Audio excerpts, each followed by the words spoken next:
Саламатсыңдар ма балалар? Қазақ тілі 5-ші сынып. 3-ші бөлім жануарлар әлемі мен өсімдіктер дүниесі. Сабақтың тақырыбы жануарлар және тіршілік. Сабақтың мақсаты әлеуметтік тұрмыстық, әлеуметтік мәдени тақырыптарға байланысты диалог, монологтердегі көтерілген мәселені түсіндіру. Синоним, антонимдерді көркемдік ерекшелігіне сай қолдану. Екі терезеге берілген сөздерді өткен сабақты еске түсіру барысында бөліп жазамыз. Берілген сөздер: ашық мінез, терең ой, өткір қайшы, терең көл, ашық терезе, жылы сөз, өткір мінез, жылы киім.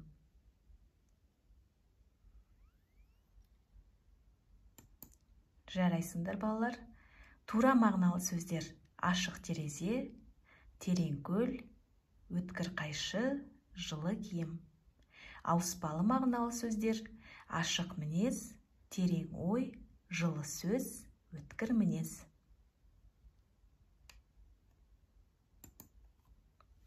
Суреттер сөйлейді тәсілі арқылы берілген суреттерге қарап мақалды оқыңыз.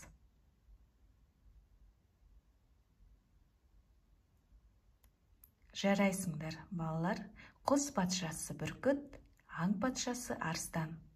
Бұл мақалды не үшін алып отырмыз деп ойлайсыңдар? Бүгінгі тақырыбымызға қатысы бар ма?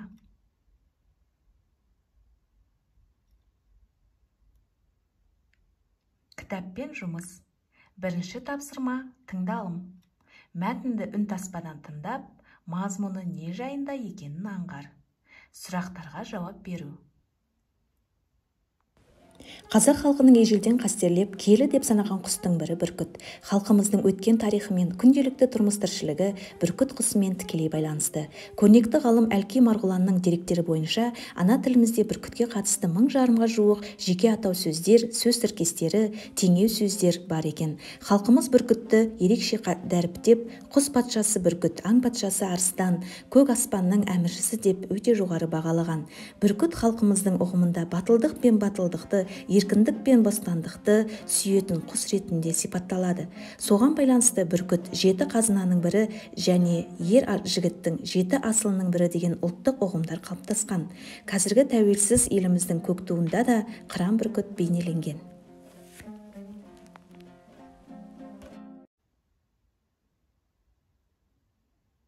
Қазақ халқы бүркітті қалай қастерлеген? Қазақ тілінде бүркітке қатысты қанша сөз бар? Қыран бүркіт бейнеленген қандай затты білесіңдер? Синонимдер мағынасы бір-біріне ұқсас, жуық, өзара мәндес сөздер.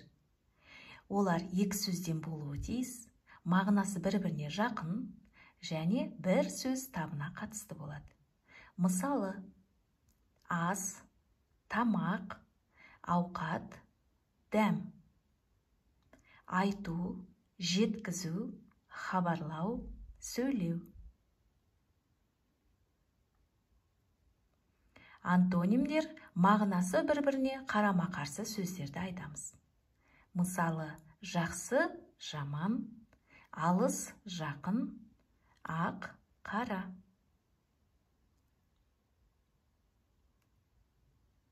Дәптермен жұмыс.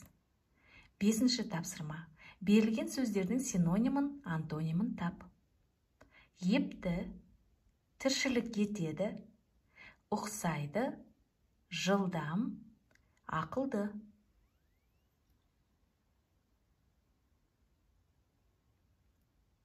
Келесі тапсырма, 4-ші тапсырма.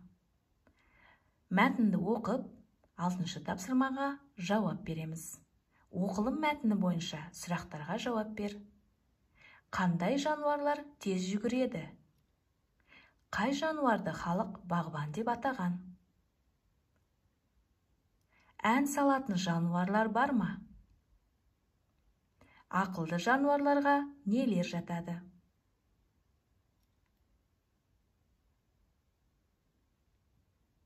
Бүгінгі сабағымызға балалар кері байланыс. Дәптерімізге жазып, апайларыңа жіберсеңдер болады.